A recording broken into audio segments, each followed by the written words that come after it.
शिवसेनेच्या विधान परिषदेचे आमदार मनीषा कायंदे आपल्या सोबत आहेत। आज सकाळपासूनच पावसानं धुमाकूळ घातलेला आहे। काल रात्री सुद्धा पाऊस होता, मुंबई ठिकठिकाणी पाणी भरलं होतं। ताई, कशा पोहोचलात तुम्ही या अधिवेशनामध्ये? नाही, मी तर व्यवस्थित पोहोचले। मी दादरहून नरिमन पॉइंटला आले, मला कुठेही पाणी तुंबलेलं दिसलं नाही। हिंदमाताला देखील जिकडे नेहमी पाणी तुंबतं, मी राहते दादासाहेब फाळके मार्गला, तिकडे पण नेहमी पाणी तुंबतं, परंतु तिथे अजिबात पाणी तुंबलेलं नाही।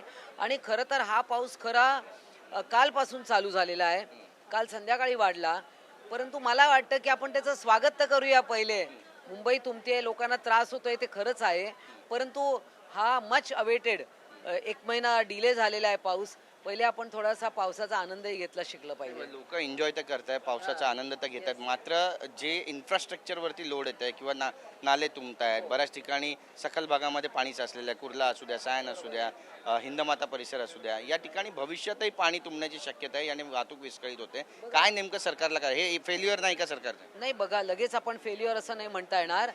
मी सांगितलं जसं मी सखल भागात राहते, दादासाहेब फाळके मार्गला, तिकडे अजिबात यावेळा अजूनही 2 दिवसात पाणी तुंबलेलं नाही।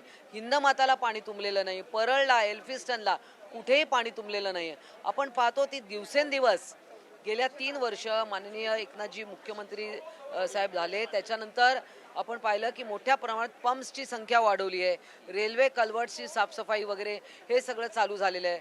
आणि मागच्या वेळी 2 वर्षापूर्वी तर स्वतः माननीय एकनाथजी शिंदे मुख्यमंत्री असताना सुद्धा ते त्या ठिकाणी उतरले आणि त्यांनी नालेसफाई करायला लावली, हे वैशिष्ट्य आहे त्यांचं।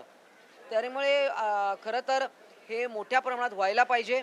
महापौर उपमहापौर दोघे फिरलेत, कधी स्वतंत्रपणे कधी एकत्र, परंतु मूळ प्रश्न हा राहतो की नालेसफाई नीट झाली पाहिजे आणि लोकांना त्रास होता कामा नये। आपण पाहतोय की 100% नालेसफाई झाली नाहीये। खरं तर शिवसेनेला ज्या ठिकाणी जायचं होतं त्या ठिकाणी पण बोलवण्यात आलं नाही, काय म्हणाल?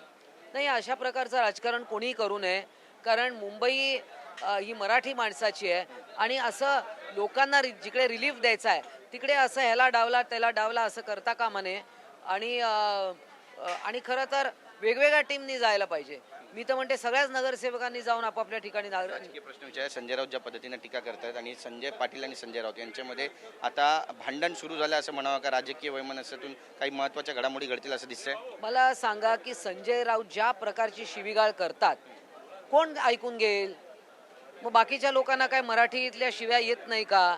ते तिकडे म्हणतात नॅशनल चॅनलवर संजय राऊत की हमारी मराठी में ऐसे ही होता है, मराठीचं नाव खराब करतायत, भाषेचं नाव खराब करतायत, संस्कृती खराब करतायत महाराष्ट्राची आणि वरनं डिंगे मारतायत।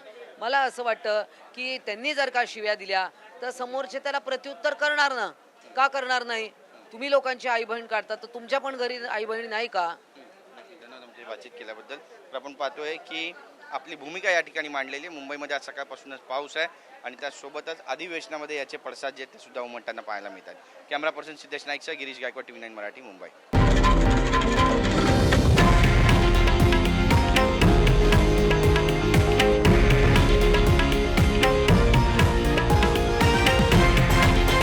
हे आहे देशातील नंबर 1 न्यूज नेटवर्क आणि आपण पाहत आहात TV9 मराठी, एकमेव।